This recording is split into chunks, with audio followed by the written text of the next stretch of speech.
Intelligence does not protect you from bad money decisions. In many cases, it actually makes them worse, because intelligence gives you something extremely powerful: the ability to explain, the ability to construct logical arguments, the ability to build convincing narratives. And when money is involved, those abilities can quietly become dangerous, not because intelligence is the problem, but because intelligence makes it easier to defend a mistake. When a financial decision goes wrong, two things can happen. You can admit the mistake, or you can explain it. Most people assume intelligent individuals choose the first option, but in reality, intelligence makes the second option far more tempting. Because explanation protects identity. Admitting a mistake damages it. And when identity becomes tied to being rational, analytical, and capable, the brain begins protecting that identity automatically. This is where the invisible pattern begins, not with bad intentions, not with ignorance, but with something much more subtle: confidence in your own reasoning. At first, the pattern is almost impossible to detect. A decision doesn't work as expected. An investment underperforms. A strategy produces weaker results than predicted. Nothing catastrophic happens. Just a small gap between expectation and reality. But instead of questioning the decision, the brain begins to search for explanations. Market conditions were unusual. Timing was unfortunate. External factors interfered. The thesis was correct, but the environment was wrong. The reasoning sounded solid, and because the explanation sounded intelligent, it felt convincing. But something very important just happened. The decision was not corrected. It was defended. And once a mistake is defended instead of corrected, it quietly becomes part of a pattern that intelligent people often repeat for years without noticing. Because intelligence makes the defense stronger each time, the explanations become more sophisticated.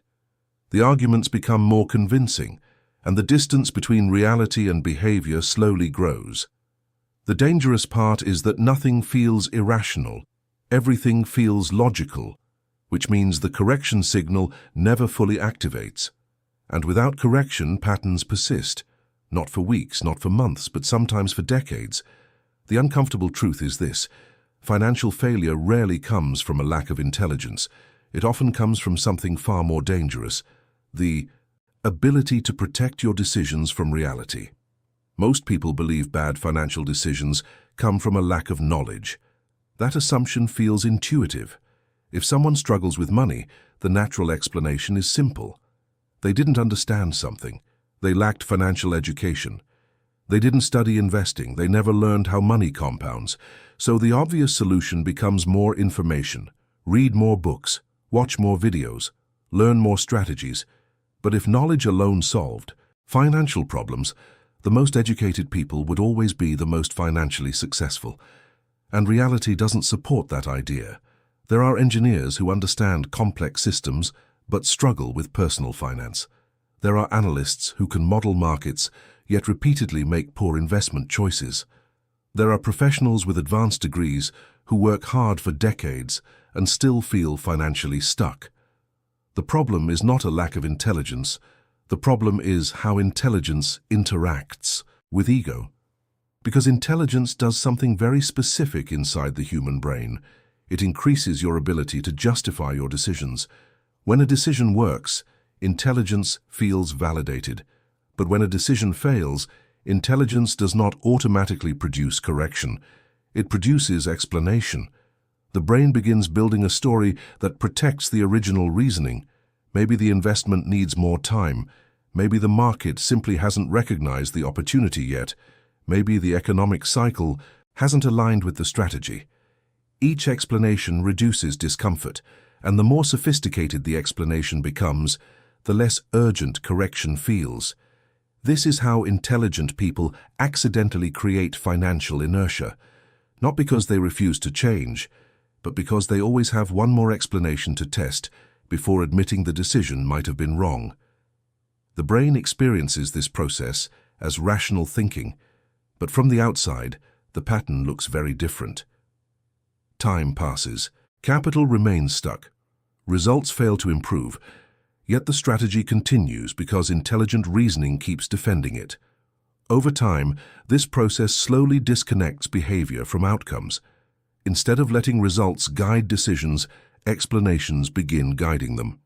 And explanations are incredibly flexible. They can justify almost anything, which means the pattern becomes extremely stable. A strategy can fail repeatedly and still survive. An investment can underperform for years and still feel logical, because the explanation keeps evolving. But capital does not respond to explanations. Capital responds only to decisions. And when decisions stop adapting to reality, the consequences begin to accumulate quietly, not immediately, but slowly, almost invisibly, which is why many intelligent people don't notice the pattern until much later. By the time they recognize it, years have already passed. And the cost of those years is much larger than it first appeared. The real financial damage rarely comes from one dramatic mistake. Most financial damage comes from small decisions that quietly repeat. A slightly inefficient investment strategy, a delayed correction, a portfolio that underperforms just a little every year. On the surface, none of these things look dangerous. The numbers don't collapse overnight. The account balance doesn't disappear. Life continues normally, which is exactly why the pattern survives. Because slow financial damage is psychologically comfortable. It does not trigger alarm. It does not create urgency. It simply creates a small gap between where your capital is and where it could have been. And that gap expands quietly over time. Imagine two investors, both intelligent, both disciplined, both starting with the same amount of capital. One of them notices mistakes quickly and adjusts behavior. The other explains mistakes and waits longer before correcting them. At first, their results look similar.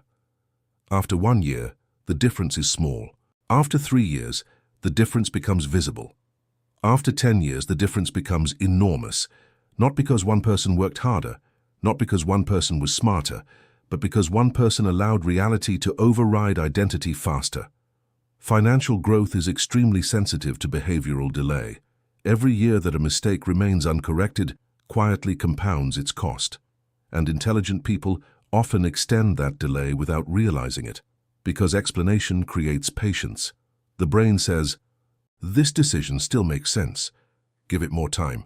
The original reasoning was correct." Each sentence feels responsible. Each sentence feels analytical, but behind those sentences there is something else happening. Behavior stops adapting. When behavior stops adapting, capital stops evolving. And when capital stops evolving, opportunity begins to disappear, not all at once, but slowly, quietly, until one day the difference between potential and reality becomes impossible to ignore. And by that time, the pattern has already consumed years. Years that could have compounded. Years that could have accelerated growth.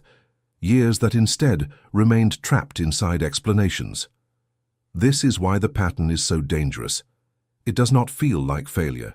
It feels like rational thinking.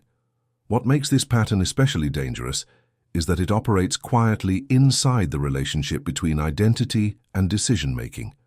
Human beings do not evaluate their financial behavior as neutral observers. They evaluate it as participants.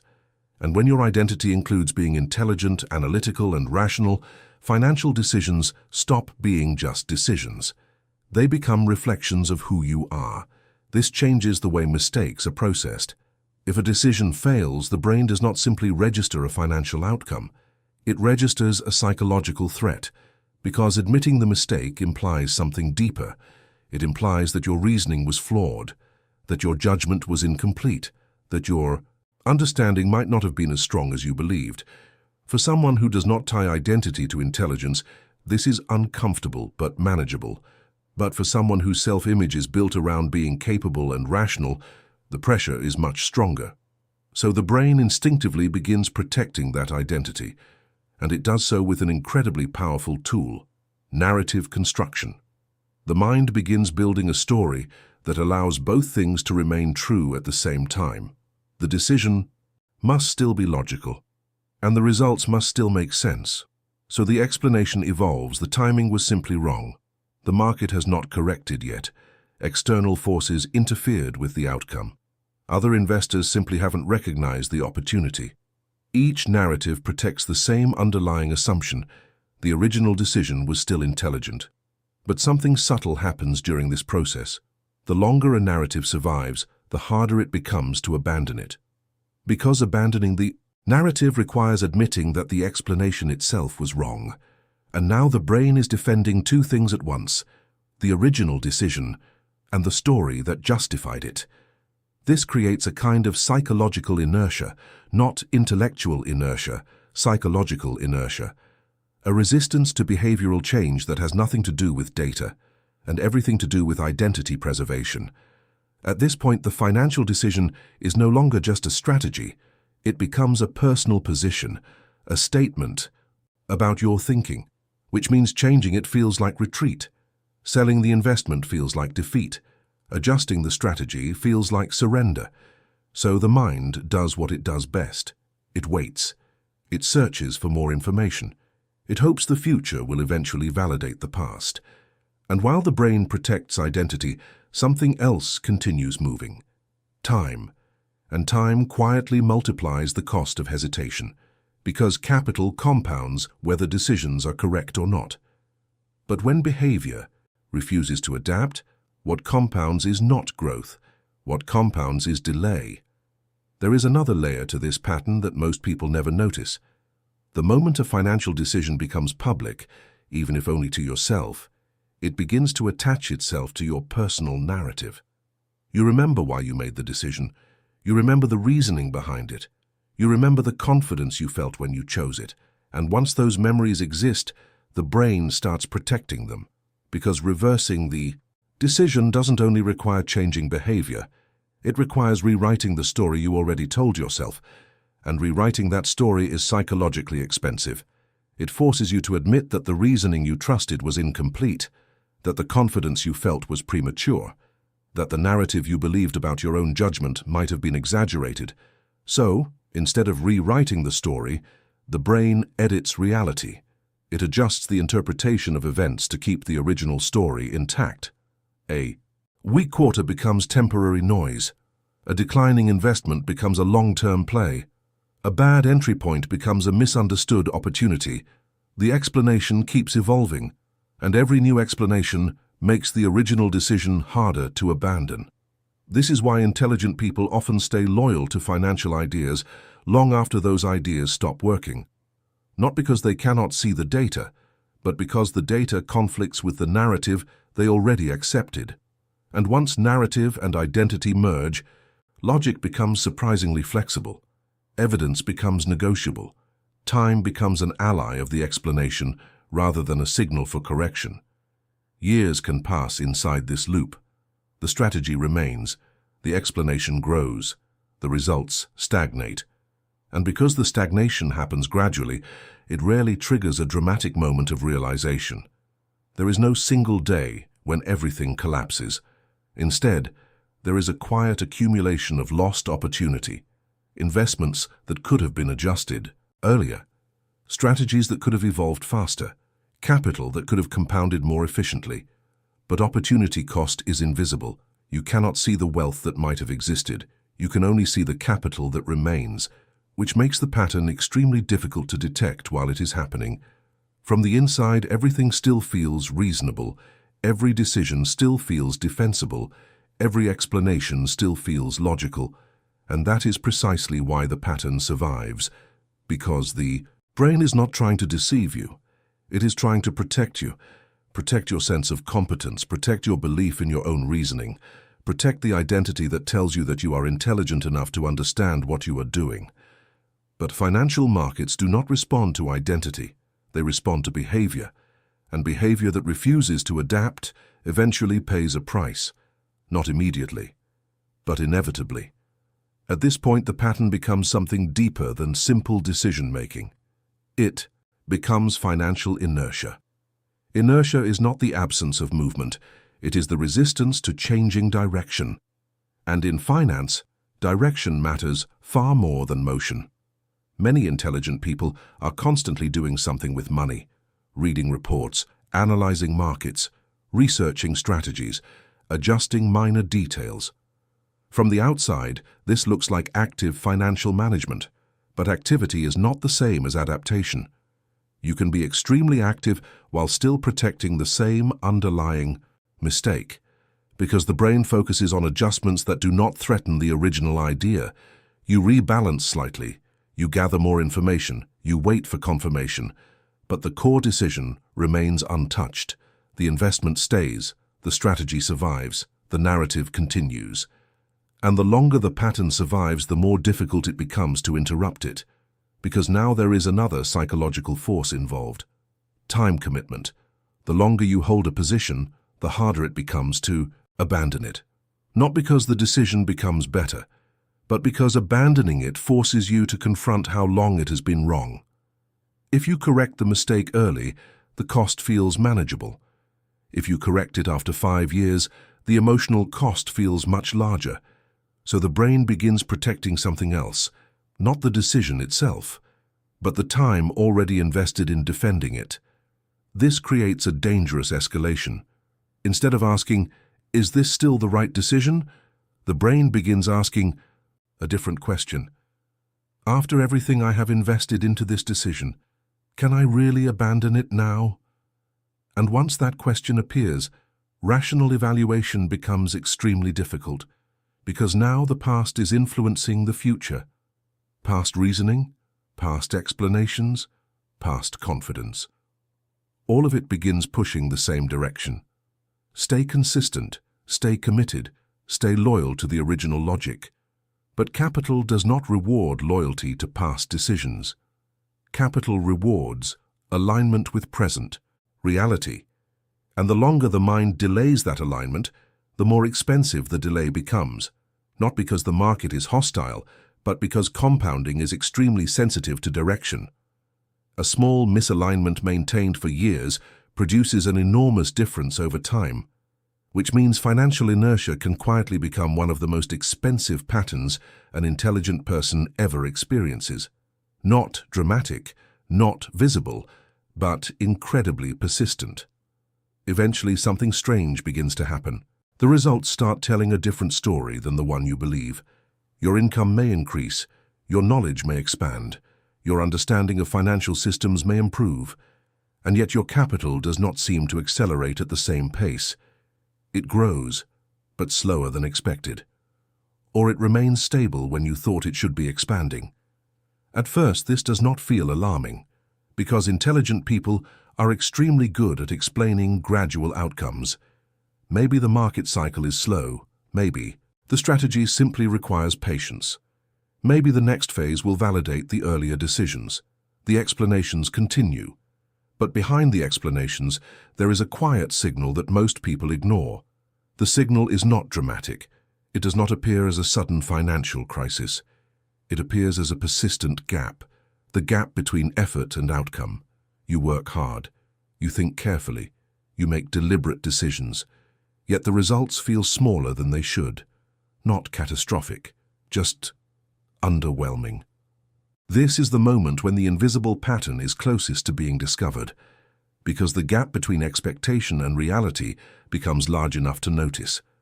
But even here, the brain often performs one final defense: comparison. Instead of evaluating your trajectory against your potential, you evaluate it against other people. And compared to many others, your situation may still look fine. You are not in financial distress. You are not struggling to survive. So the pattern continues to hide. Because the brain does not measure what could have been. It measures what currently exists, and what currently exists may still feel acceptable. But financial patterns are rarely about collapse. They are about distance. Distance between where your capital is today and where it could have been if behavior had adapted faster. This distance is invisible. You cannot see the investments you didn't make. You cannot see the compounding you delayed. You cannot see the opportunities that passed while explanations continued, which means the brain never feels the full cost of the pattern, only the partial outcome that remains. And partial outcomes are easy to accept, especially when intelligence can still explain them. But explanation does not erase the distance. It only hides it. The people who eventually build wealth are not the ones who avoid mistakes. They are the ones who correct them faster. That difference sounds small, but over 10 or 20 years, it becomes enormous. Because financial growth does not require perfect judgment, it requires adaptive judgment, the willingness to let results challenge your reasoning, the willingness to update your behavior when reality disagrees with your expectations, and most importantly, the willingness to separate identity from decision. When identity becomes attached to financial reasoning, correction becomes emotionally expensive. But when identity remains flexible, behavior can evolve. The market does not punish mistakes. It punishes persistence in the wrong direction, and the longer intelligence protects a mistake, the longer that persistence continues. This is why the pattern often surprises intelligent people later in life. They never considered themselves careless with money. They never believed they were making irrational decisions. In fact, every step along the way felt logical. Each explanation made sense. Each decision felt justified. But logic is not the same as adaptation. You can construct a perfectly logical argument for a decision that no longer works. And if the argument survives longer than the behavior changes, the pattern quietly continues. The uncomfortable realization many intelligent people eventually face is this: their biggest financial limitation was never a lack of knowledge.